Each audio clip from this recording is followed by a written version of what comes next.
Can you see my screen? Yes, ma'am. Yes, ma'am. Yes, ma'am.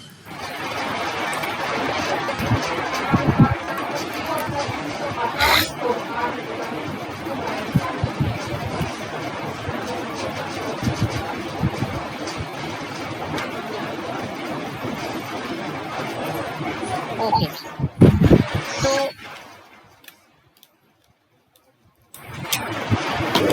we were doing existence as coexistence, and I talked about harmony in existence. What is it? What is existence as coexistence, units and space? We talked about the characteristics of units and space. अब हम यहीं से further चलते हैं. Just look at this particular picture.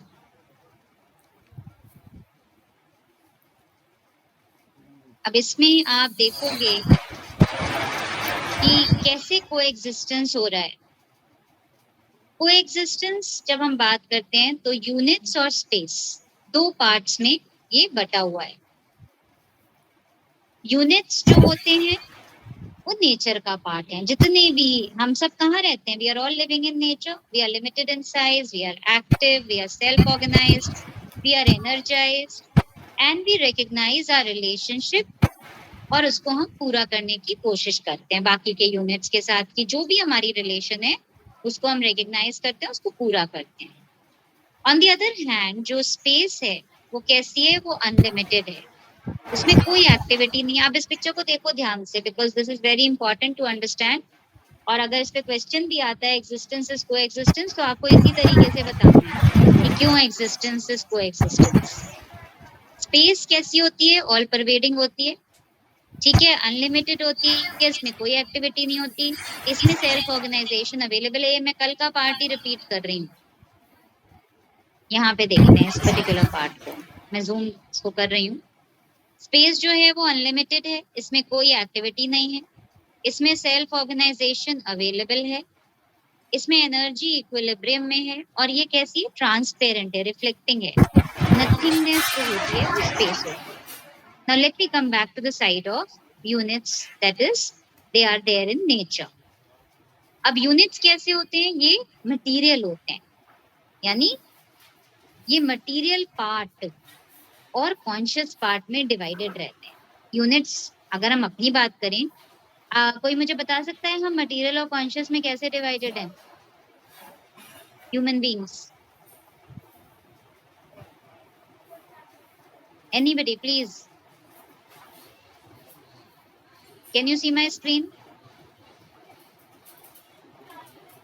Students, is my screen visible?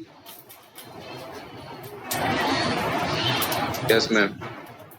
अब बताओ, कोई भी जना बताओ आप में से कि हम एज ह्यूमन बीइंग्स कैसे मटेरियल और कॉन्शियस पार्ट में डिवाइडेड हैं.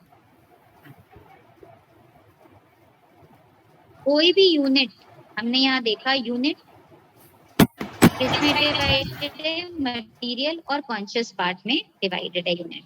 तो हम एज ह्यूमन बीइंग कैसे मटेरियल और कॉन्शियस पार्ट में डिवाइडेड है?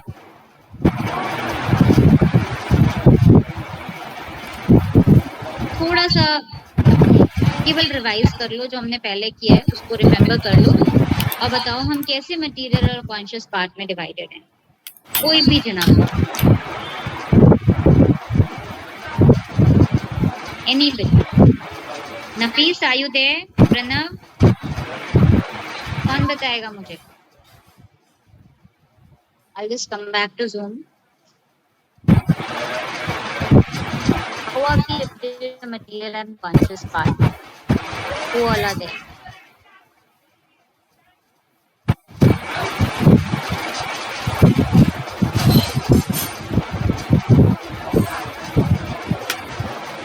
Anybody? नयन, निखिल, निशांत, कोई तो बताएगा मुझे हम कैसे मटेरियल और कॉन्शियस पार्ट में डिवाइडेड हैं.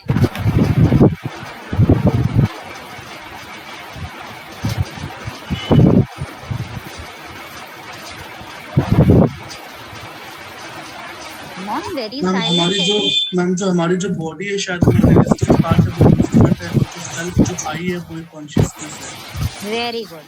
हमारी जो बॉडी है that is the material part and हमारा जो सेल्फ या आई है that is the conscious part. You are very right. Now coming back to the figure that we were doing. So units are divided into two parts, that is the material part and the conscious part. कोई भी unit अगर हम उठा लें तो, लेकिन ये जो कॉन्शियस पार्ट है ये आई से रिलेटेड है.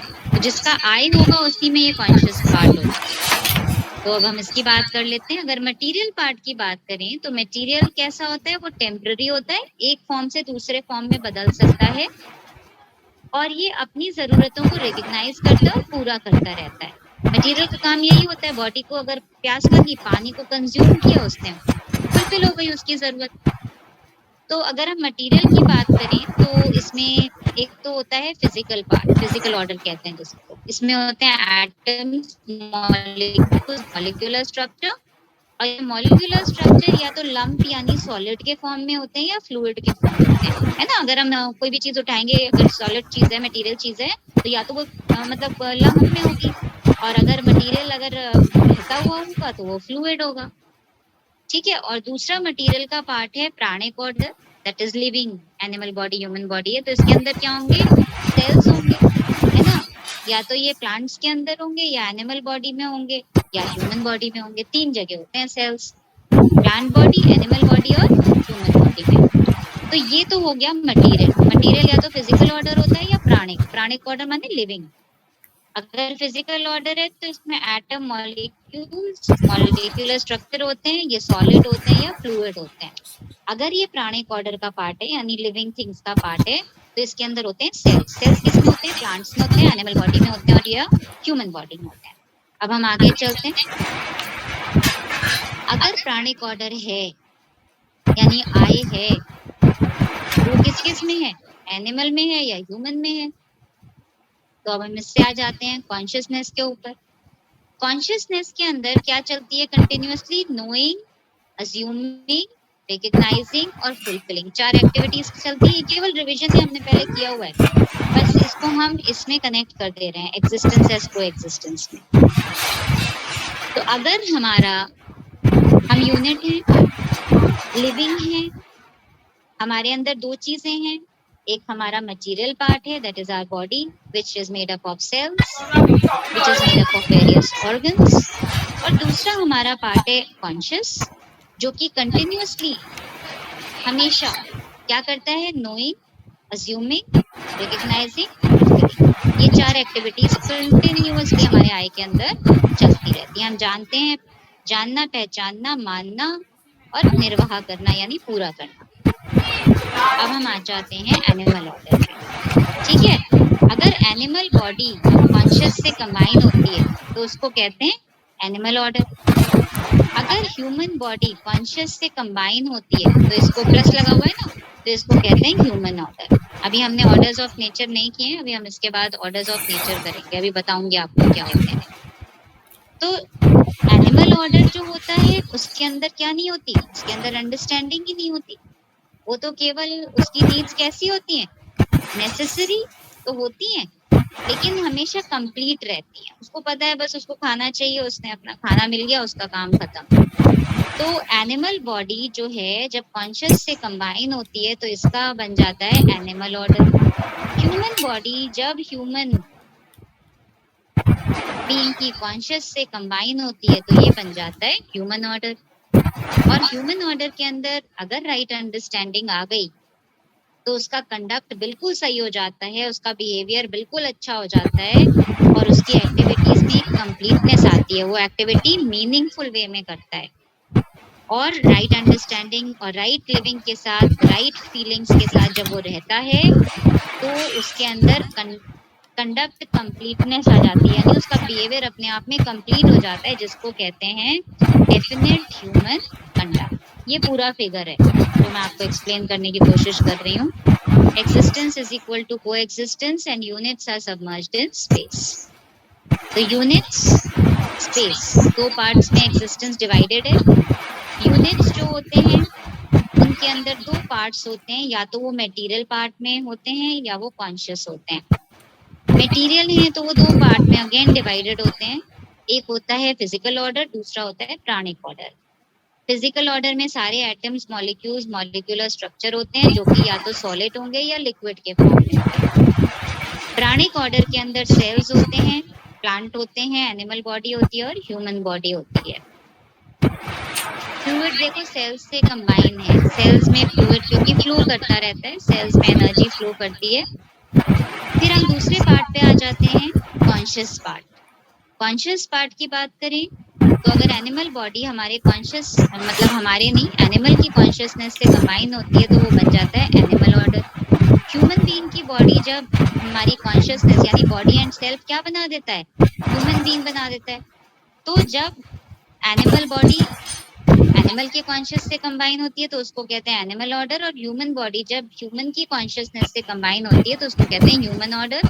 इससे ह्यूमन बीइंग के अंदर राइट अंडरस्टैंडिंग आती है और एक्टिविटी कंप्लीटनेस आती है, जिससे कि उसको पता लगता है उसका बिहेवियर कैसा होना चाहिए। अभी हमने इसका डिटेल्स पहले हम कर चुके हैं पुराने चैप्टर्स में कि प्री कंडीशनिंग, सेंसेशंस, ये सब इनकी सही अंडरस्टैंडिंग होनी चाहिए। जब हमारी अंडरस्टैंडिंग सही होती है तो हमारा जो कंडक्ट है यानी हमारा जो बिहेवियर है वो कंप्लीट हो जाता है। तो इसको कहते हैं डेफिनेट ह्यूमन कंडक्ट। तो इस तरीके से हम एग्जिस्ट करते हैं। ये जो पिक्चर है ना, ये पूरा आप चार्ट देख रहे हो, इसको कहते हैं how we are existing with coexistence as units in space, as units submerged in space। Picture को ध्यान से देखो, किसी को कुछ पूछना है तो पूछ सकते हो। फिर मैं बताती हूँ गलती कहाँ कर रहे हैं हम। What is the problem? रहना तो हमें ऐसा चाहिए जैसा आप इस फिगर में दिख रहा है आपको। This is how we should live. We should live with right understanding. So that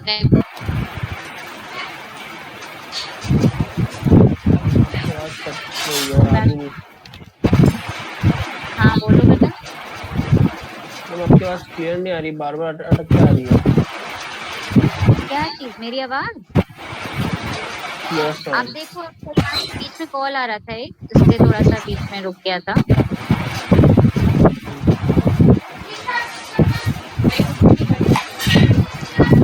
मैं फिर से आपको फिगर दिखा देती हूँ, आप इसमें मेरे से पूछ सकते हो, पूछना है तो, क्योंकि ये इसी से बस आगे मैं इसको एक्सप्लेन करूंगी further.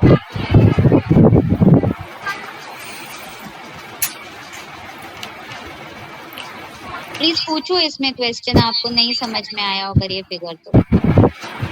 How existence is coexistence, how we are living as unit submerged in space, how we are divided into material and conscious part, how we should understand how animals are living, they just have consciousness, their activities are complete, but human order में आपको पता है कि animal consciousness की तरह human being रहने लग गया है, उसके अंदर एक्टिविटी कंप्लीटनेस नहीं आती।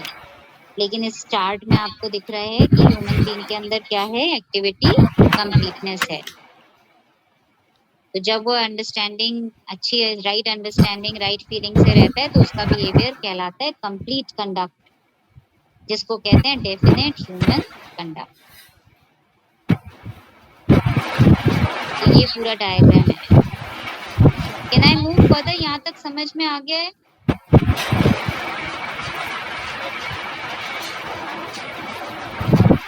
एक बार बेटा, anybody please tell me, have you understood till here?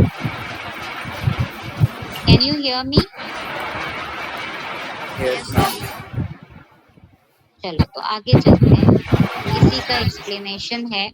मैं बहुत डिटेल में नहीं जाऊंगी क्योंकि अब ये कुछ चीजें आपके सिलेबस से रिमूव हो गई हैं। तो इसका एक्सप्लेनेशन ये है कि जो मटेरियल यूनिट्स होते हैं, है ना, ये कैसे होते हैं, एक फॉर्म से दूसरे फॉर्म में चेंज हो जाते हैं।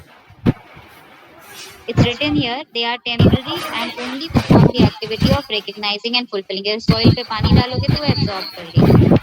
They can have some structural changes, इसलिए इनको कहते हैं गठनशील, क्योंकि ये एक फॉर्म से दूसरे फॉर्म में चेंज होते हैं, या तो ये सॉलिड फॉर्म में होते हैं या फ्लूइड फॉर्म में होते हैं। फ्लूइड फॉर्म में अगर होते हैं, ये प्लांट सेल्स का बेस होते हैं, क्योंकि प्लांट में जो सेल्स होते हैं उसके अंदर भी ये फ्लूइड फ्लो करता है। इन्हीं की हेल्प से प्लांट बॉडी, एनिमल बॉडी या ह्यूमन बॉडी बनती है। जो कॉन्शियस यूनिट है ये कैसा होता है, ये कंटिन्यूअस होता है, गठन पूर्ण होता है। इसके अंदर 4 एक्टिविटीज हो रही होती हैं, knowing, assuming, recognising and fulfilling. ये यूनिक होती है नोइंग की कैपेसिटी ना, जानने की, ज्ञान, ये ह्यूमन ऑर्डर का बड़ा इंपॉर्टेंट पार्ट है जिससे उसके अंदर राइट अंडरस्टैंडिंग आती है। और एनिमल्स और ह्यूमन बीइंग्स जो होते हैं वो कोएग्जिस्ट करते हैं as conscious and material body. Animal के अंदर भी एक आई होता है और एक बॉडी होती है, ह्यूमन बीइंग के अंदर भी एक आई है और एक बॉडी है। अगर हमारे अंदर सेल्फ आई की अंडरस्टैंडिंग आ गई तो इसको कहते हैं हमारे अंदर जीवन ज्ञान आ गया। जब हमें ये समझ में आ गया ना कि हमारा आई है, हमें उसके इम्प्रूवमेंट के लिए ही काम करना है, तो हमारे अंदर जीवन ज्ञान आ गया। इससे हमारे अंदर अंडरस्टैंडिंग आती है हार्मनी की, कि हमें चारों लेवल्स में हार्मनी से रहना है। इसको कहते हैं अस्तित्व दर्शन ज्ञान, मतलब हमें चारों लेवल पे कैसे रहना है, with harmony. We should also understand our relation with every unit in existence। हमारे चारों तरफ जितने भी यूनिट्स हैं उनसे हमारी क्या रिलेशन है, इसको हमको समझना है। जब हम इसको समझ जाते हैं तो म्यूचुअल हैप्पीनेस और प्रॉस्पेरिटी की फीलिंग आती है। ये हम पुराने चैप्टर्स में हम इसे पढ़ा है हमने। इस नॉलेज को कहते हैं नॉलेज ऑफ ह्यूमन कंडक्ट, मतलब हमारा बिहेवियर कैसा होना चाहिए। अगर हमें ये समझ में आ गया हमारा बिहेवियर कैसा होना चाहिए तो हमारे अंदर आ जाता है मानवीयता पूर्ण आचरण ज्ञान, मतलब हमारा आचरण मानवीयता से, ह्यूमैनिटी से भरा हुआ होना चाहिए। All these there put together, जब हम सब चीजों को समझ जाते हैं तो राइट अंडरस्टैंडिंग ऑफ सेल्फ को समझते हैं, अपने कंडक्ट को समझते हैं, तो उससे हमारे अंदर एक रियलाइजेशन की भावना आती है, which leads to activity completeness. यानी हम समझते हैं कि हमारी एक्टिविटीज कैसी होनी चाहिए, हमें पेड़ों को नहीं काटना है, हमें एनवायरनमेंट को कंजर्व करना है, हमें दूसरे ह्यूमन बीइंग्स के साथ भी उनके रिलेशनशिप को अच्छे से मेंटेन करना है। तो हमारे अंदर क्या जाती है, क्रियापूर्णता आती है। बिहेवियर अच्छा हो जाता है तो हमारा आचरण अच्छा हो जाता है, तो हमारे अंदर आचरण पूर्णता आती है। So this is what that diagram is showing कि हम कैसे कोएग्जिस्ट कर रहे हैं। एग्जिस्टेंस हमारा अकेले का नहीं है, हम आइसोलेटेड नहीं है, हम बहुत सारी चीजों के साथ रहते हैं। हम यूनिट्स में, नेचर में बहुत सारी हमारे यूनिट्स हैं जिनके साथ हम रहते हैं और स्पेस के साथ रहते हैं। तो ये हमारे अंदर क्या आनी चाहिए, मानवीयता पूर्ण आचरण ज्ञान भी आना चाहिए, क्रियापूर्णता भी आनी चाहिए, आचरण पूर्णता भी आनी चाहिए। लेकिन प्रेजेंट सिनेरियो क्या है, ये देखो बहुत ही इंटरेस्टिंग है। आज का सिनेरियो ये है कि मटेरियल ऑर्डर की अगर हम बात करें, इसके अंदर सारे नेचुरल रिसोर्सेज आते हैं, चाहे वो पेट्रोल हो, चाहे वो पानी हो, चाहे वो एयर ही हो, मॉलिक्यूल्स, एटम्स ऑफ ऑक्सीजन है, यानी एयर के अंदर जितने भी कंपोनेंट्स होते हैं वो सारे इसमें आ जाते हैं। तो रहते तो हैं हम इनके साथ में, क्या तो ये लम्प फॉर्म में या सॉलिड फॉर्म में। हम क्या करते हैं, हम सोचते हैं कि मटेरियल चीजें अगर हम इकट्ठा करते रहेंगे, इन्हीं चीजों से तो हमारी सारी सारी जो हम फिजिकल फैसिलिटी यूज करते हैं किससे बनी हुई है, तो मटेरियल ऑर्डर से बनी हुई है। चाहे वो ये लकड़ी की टेबल ही क्यों हो, चाहे वो चेयर ही क्यों ना हो, चाहे वो एक गाड़ी क्यों ना हो, चाहे वो कोई एक बना हुआ घर ही क्यों ना हो, सब कुछ मटेरियल से बना हुआ है। बट वी आर एक्यूमुलेटिंग, इसको ध्यान से पढ़ो, we are accumulating things here and we think that it is growth. हम मटेरियल ऑर्डर की चीजों को इकट्ठा करते जाते हैं और हम सोचते हैं इससे हमारी क्या हो रही है, ग्रोथ हो रही है। बट हम ये नहीं समझते कि ये कभी नहीं ग्रो करेगा। मटेरियल ये तो एक फॉर्म से दूसरे फॉर्म में बदलता है। ये एरो, गोल एरो क्या दिखाता है कि ये जो है ये एक फॉर्म से दूसरे फॉर्म में बदलता रहता है, लेकिन इसके अंदर ग्रोथ कभी नहीं होती है। Growth is not the natural characteristic of material order. आप इसको कंज्यूम करते जाएंगे, ये खत्म होता जाएगा। आपको सोच समझ के इसको कंज्यूम करना है मटेरियल ऑर्डर को। मटेरियल जड़ है, इसके अंदर कोई ग्रोथ नहीं है, तो this will never grow because growth is the natural characteristic, is not the natural characteristic of material order, है ना। तो क्या हमको मटेरियल ऑर्डर को बहुत ज्यादा ओवर कंज्यूम करना चाहिए? इसमें तो कोई ग्रोथ ही नहीं हो रही है, ये तो केवल अपनी जगह है, दे रहे हैं हम, नेचर हमको दे रहा है ये। बताओ क्या हमको इसको ओवर कंज्यूम करना चाहिए? नहीं करना चाहिए, क्योंकि इसमें कभी कोई ग्रोथ ही नहीं हो रही है। This will never grow. On the other hand, अगर हम प्राणिक ऑर्डर की बात करें या प्लांट्स की बात करें, हम क्या कर रहे हैं? We are not allowing the plants to grow. हम फॉरेस्ट काटते जा रहे हैं, है ना? But we can not stop this since natural characteristic of plant और प्राणिक ऑर्डर इज टू ग्रो। अब जो चीज ग्रो कर रही है उसको भी हम डिस्ट्रॉय करते जा रहे हैं। मटेरियल ऑर्डर को हम ओवर कंज्यूम कर रहे हैं, खूब सारा इकट्ठा करते जा रहे हैं अपने पास में और सोचते हैं हमारी ग्रोथ हो रही है। प्लांट्स ट्रीज को हम काटते जा रहे हैं और हम अगेन सोचते हैं कि जो प्लांट्स और ट्रीज हैं उनको हम कंज्यूम करते चले जाएं। तो ये जो हमारी सोच और समझ है ये कैसी है? ये बिल्कुल भी सही नहीं है। हम अपनी जो सोच है वो हम नॉलेज जो हमारे को गिफ्ट है हमारी आय की, उसको हम सही से नहीं यूज कर रहे हैं। इस पार्ट को पढ़िए। We are hardly paying any attention to I, we are hardly looking at the needs of I, we are hardly looking at the need for knowledge and the need for relation. हम अपनी ना तो दूसरों के साथ relation पूरा करते हैं, हम सोचते हैं खूब सारी फिजिकल चीजें इकट्ठी कर ली, that is growth, which is not right, because we are existing as coexistence, we are not existing alone. ये नहीं कि हम सारे मटेरियल ऑर्डर को एक्यूमुलेट करते जाएं और सोचें ये ग्रोथ है, नहीं, ये ग्रोथ नहीं है। हम प्लांट्स को काटते जाएं और सोचें ये ग्रोथ है, प्लांट्स का तो नेचुरल कैरेक्टरिस्टिक ग्रो करना, हम उसको काटे जा रहे हैं, we are destroying it. Again this is not right.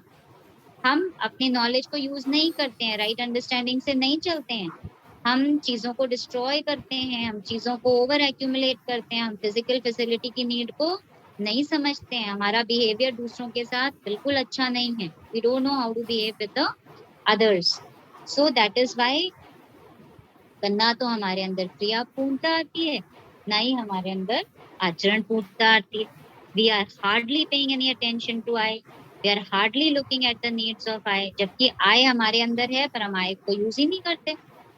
All our focus is simply based on skills, जिनसे हम केवल फिजिकल फैसिलिटीज को एक्यूमुलेट करते जाते हैं और हम नेचर को कुछ वापस नहीं देते, जबकि हम को एग्जिस्ट कर रहे हैं। देखो नेचर के साथ में हमारा एग्जिस्टेंस तो को एग्जिस्टेंस है, लेकिन हम नेचर को कुछ भी वापस नहीं करते हैं, हम केवल उससे लेते चले जाते हैं। तो जब तक हमारे अंदर आचरण पूर्णता, क्रिया पूर्णता नहीं आएगी, हम कभी भी अपने एग्जिस्टेंस एज को एग्जिस्टेंस को नहीं समझ पाएंगे, and we'll be living the life of an, this is where we are, this is what we are really doing.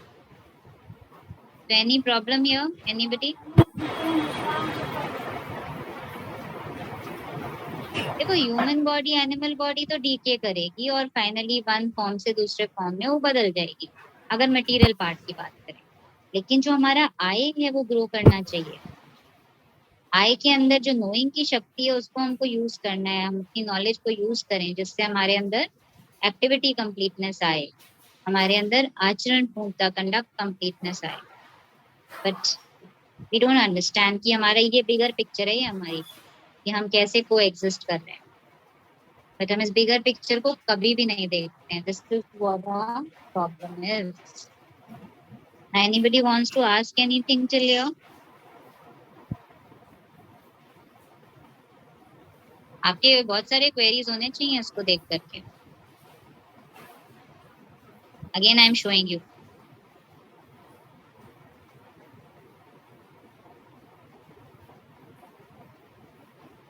This is called existence as coexistence. ये डायग्राम आपको आना चाहिए। This is the explanation of what we really are and what we should be, and this is the picture of the present scenario. तो इसका solution क्या है? Present scenario में material order का नेचुरल कैरेक्टरिस्टिक है composition and decomposition. It does not grow like paper will grow, gold will not grow. आप बताइए ये चीजें ग्रो कर सकती हैं? Resources, plants and trees and other resources they grow. इस चीज को हम समझते ही नहीं है। हमारी आज स्टेट क्या है?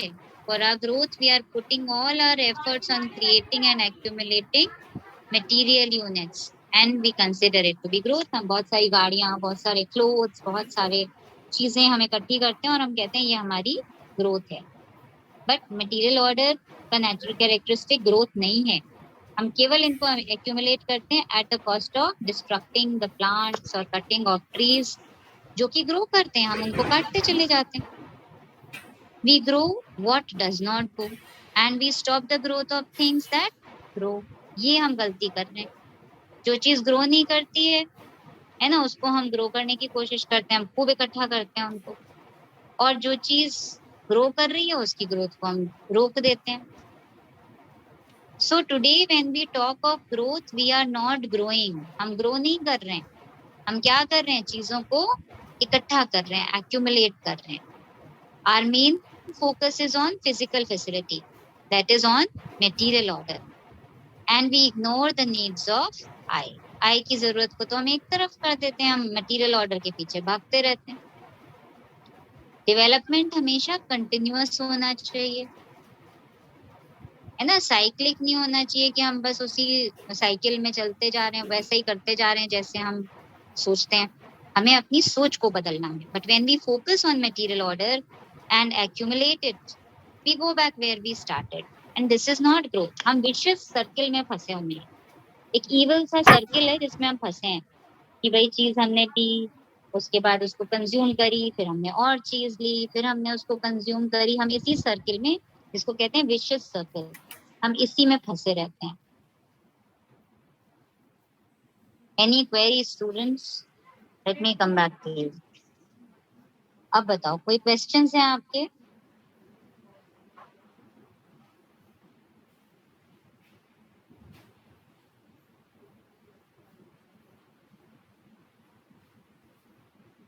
Any queries now? Okay, now you can see me also. Yes, students, do you have any queries now regarding whatever we have done today?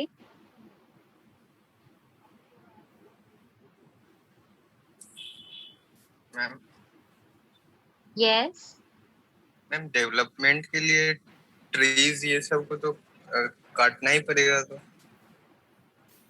But क्या हमको अपनी लिमिटेशन पता है कि how much should be consumed?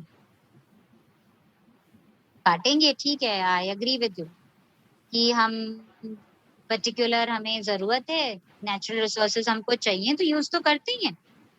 लेकिन यहाँ पे जो हमने इस चैप्टर में किया ना, हम ये बताना चाह रहे हैं कि हम इनको ओवर कंज्यूम कर रहे हैं। We don't know our limitation. If we are cutting trees तो हमें उतने ही प्लांट भी करने चाहिए भाई। ग्रोथ को हमें स्टॉप नहीं।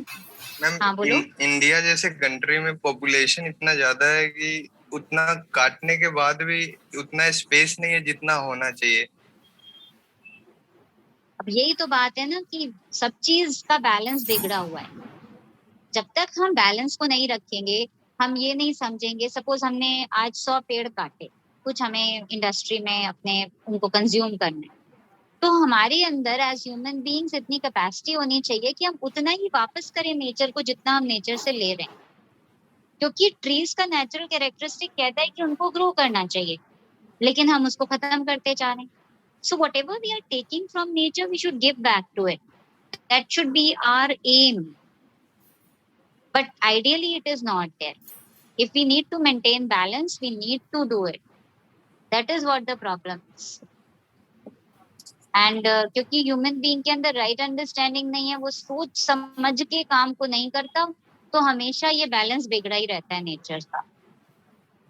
धीरे धीरे करके कहते नहीं कि पानी खत्म हो जाएगा, ऑक्सीजन खत्म हो जाएगी।